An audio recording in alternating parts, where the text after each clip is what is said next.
Hello, I hope you're having a good day.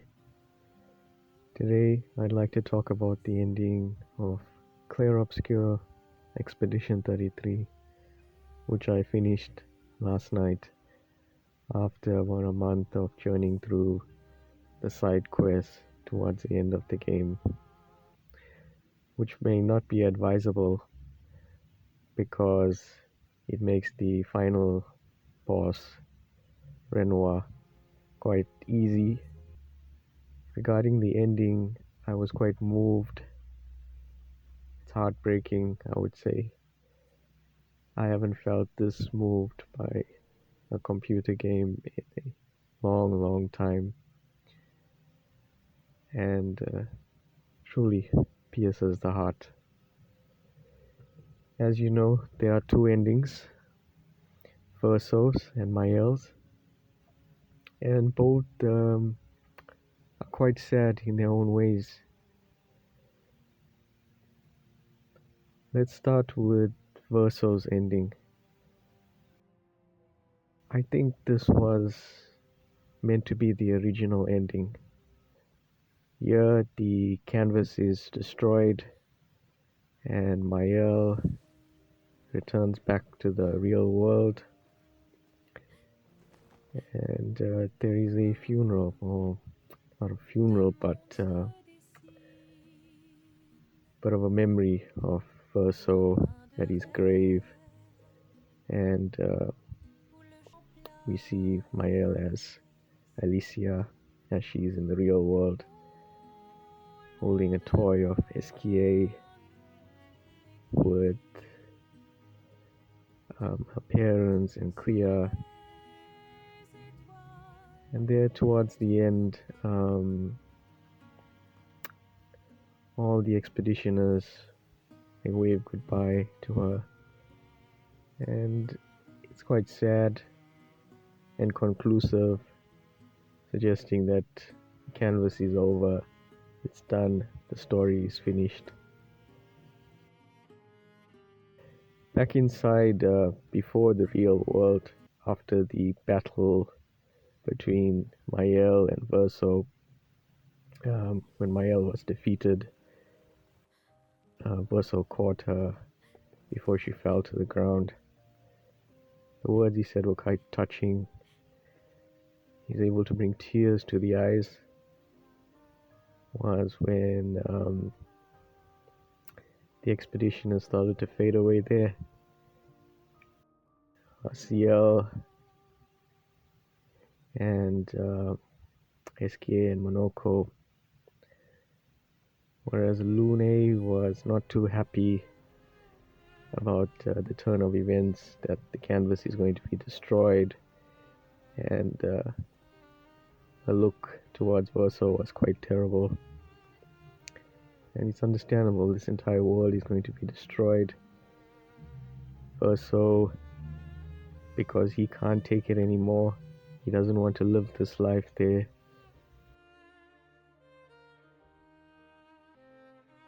The cost is that an entire world has to be destroyed so that Verso can rest and Mael, Alicia can return to the real world and her family can have closure and be alright.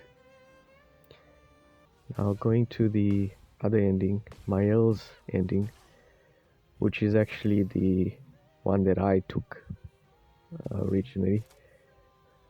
To me, that was the only choice, really, because after the fight with the painters and the entire discovery that this world, was the canvas and so on and so forth, I was quite glad that we get to continue on in the so-called fictional world.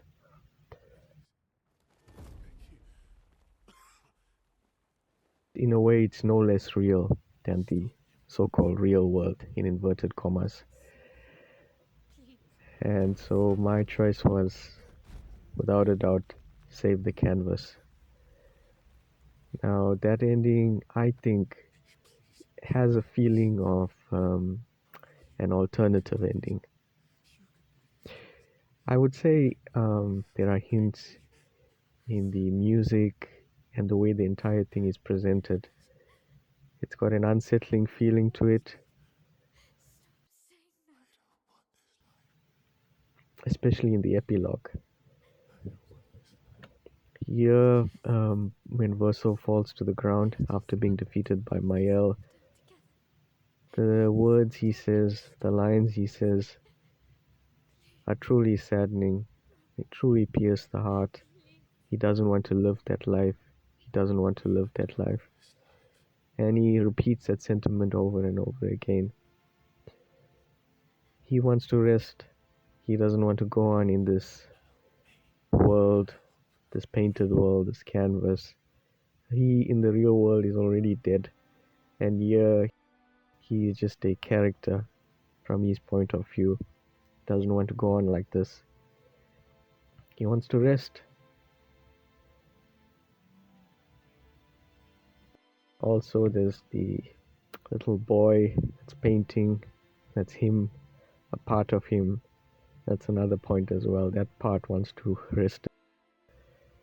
That boy is tired of painting, keeping that world alive, running, whatever is the mechanism behind it.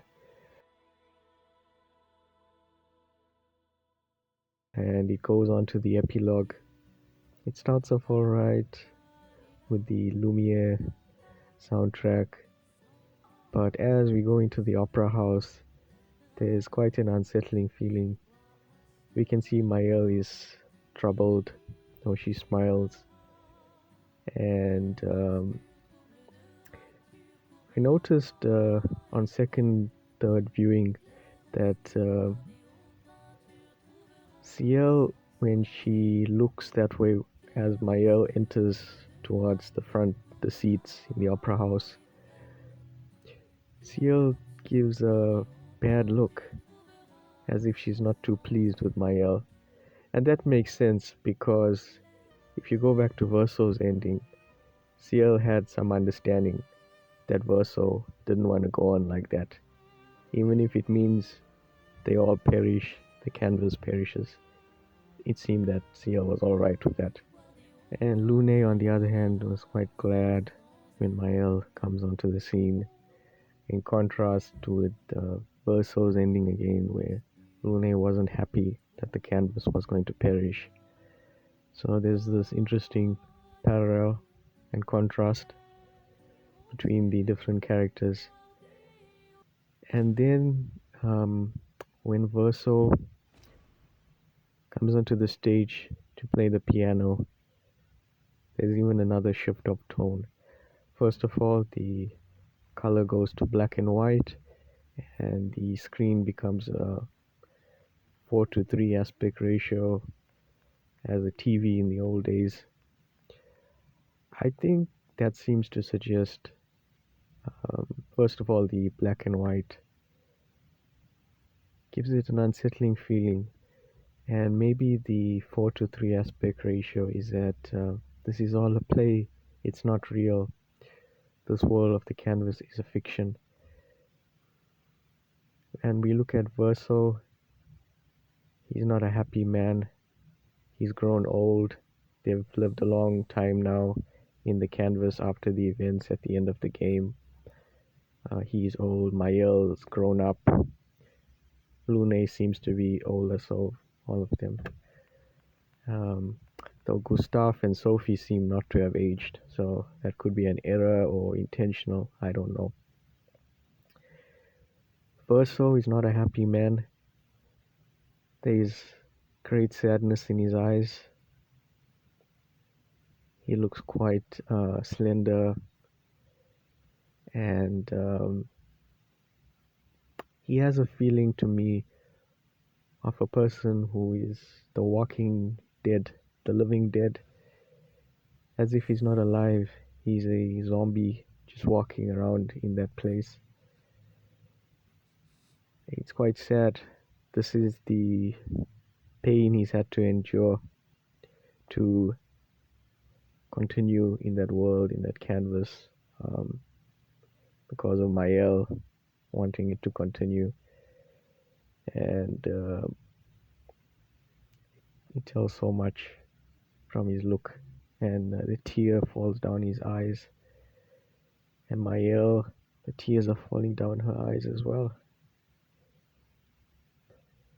And then we cut to Mael. You see that with the tragic piano note at that point, the paint, or however you describe it, is falling around her eyes because it shows that she's being affected now. As Renoir said in the end game, that being in the canvas comes at a cost to them in the real world, and eventually they will die, if I remember correctly. And that is evidenced by the paint like dripping around the eyes in the real world, or in the canvas here with Mael. But it shows you that Mael already is paying the cost of living in the canvas. She's lived an entire life here, same with Verso. And this world of the canvas continues. The characters are living, but the cost has been to her and her brother, and also to her family, her parents. My hope is that there is a sequel and there's more to the story. I love this game so much. Outstanding work, Sandfall Interactive. You deserve a round of applause. Well done.